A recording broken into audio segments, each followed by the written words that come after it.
The other thing we do not know in terms of openness and accountability, I've talked about participation, is that to the best of my knowledge, and I have tried to find that information, we do not know the terms of borrowing for this project. What are we borrowing at?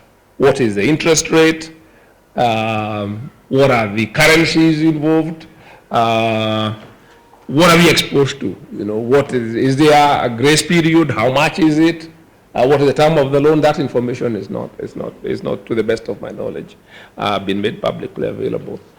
I believe that our public finance laws, I haven't looked at them very closely since they were revised, also require that government to write a sessional paper on any public borrowing, particularly one of this magnitude, and submit that to Parliament. I am not sure that has happened. People like Gladwell who make it their business to look at these things, I think I would sort of encourage you to check out that process, whether we have really conformed with the law with regard to that particular constitutional provision. The second aspect I spoke about is intergenerational equity. This is a very novel clause in our constitution. It's very progressive. It's there as a principle in economics, but it's not something that we have paid attention to. And if many countries paid attention to this, they would end up in the sort of debt crisis that you will find that the Southern European countries are in at the moment. And others, like the Argentinians and Mexicans and other people, have suffered at one point or another of time in another. But the question is actually tied to the financing, and that's something that needs to be explained. Very often, when even this is taught in school for those who studied a bit of public finance, this provision is often thought about in terms of burdening future generations, that we should not borrow so much. It is immoral to borrow money and spend it and binge on it, and then our children will pay. Yeah? Neither should we squander assets which we can transfer to future generations if we are able and in a position not to.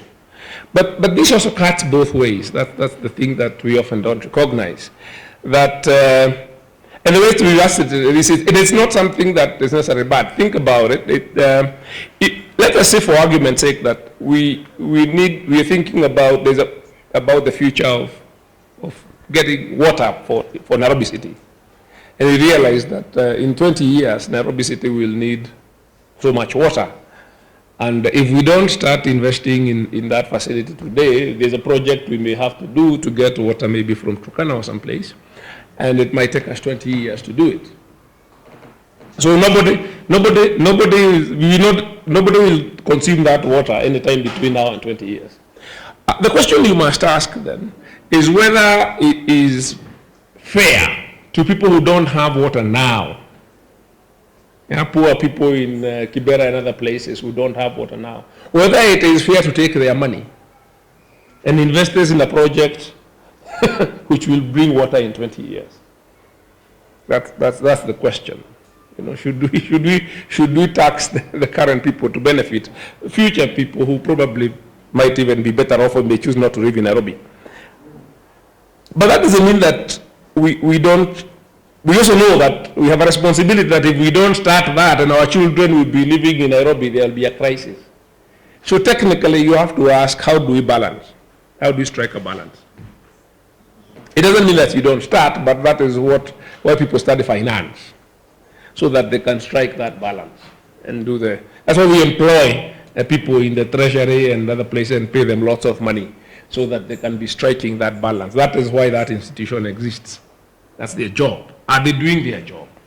Because there are instruments that allow you to strike that balance. For instance, if you borrow from the World Bank, you borrow what money available to us now called IDA money, it has a 10-year grace period. So if you have a 10-year grace period and you're not going to pay anything between now and 10 years, it means you've moved closer to the date that the project will deliver benefits. You can also issue long-dated bonds. You can issue a 15-year bond, which means between now and then you will only be paying interest. And we say it is worth paying only interest because the principal will be paid 20 years from now, the economy will be larger, and it will not be such a big burden. You can even issue what is called zero coupon bonds. A zero coupon bond has no interest. It means that you just issue the bond, you get a big discount, but you will just pay one bullet payment when the bond becomes due. But the thing is, I don't want to so much emphasize the technical issues, but the point is that there are people we have given the responsibility to do that. So that even if we are doing a long-term expensive project like this railway, and the project was viable, how it is financed must also be conformed to these principles that we have put in the Constitution.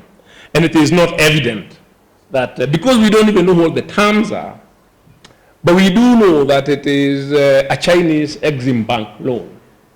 And at best, an Exim Bank loan is a medium-term loan, or commercial loan, whose terms we do not know.